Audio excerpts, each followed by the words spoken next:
I went to see the person responsible for setting up my placement in the liberal movement, and he just made it clear to me that he'd set me up to stumble, that I was going to be basically at 3 different congregations.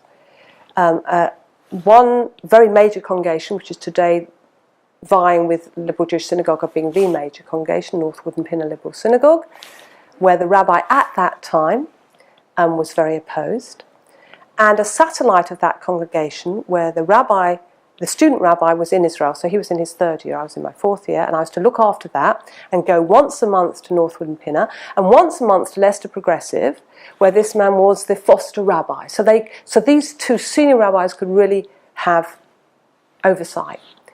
And the satellite congregation, South Bucks, went kind of pretty well, but they kept saying to me things like, well, Pete, he didn't do this, he used to do this. And I said, well, I'm me. And then I'd go to the big congregation once a month, and in fact I got a couple of times quite negative feedback about my sermons, and they kept quoting Rabbi Dr. Albert Friedlander, who's one of my teachers. So I went to Rabbi Friedlander with my sermons, and he said basically there's nothing wrong with your sermons. And then I went to Leicester, and I was really lucky.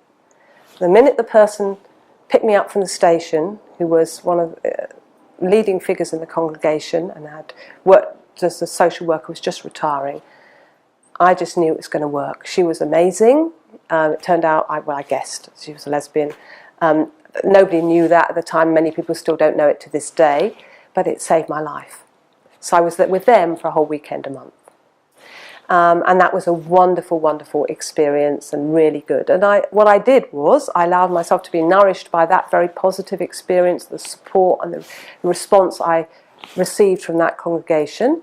And I put up with the major synagogue once a month Friday night stint, and I had quite a nice time with the other one, but I was aware of being quite intensely watched. I mean, at Leicester, it was made clear to me that the senior rabbi really didn't have much.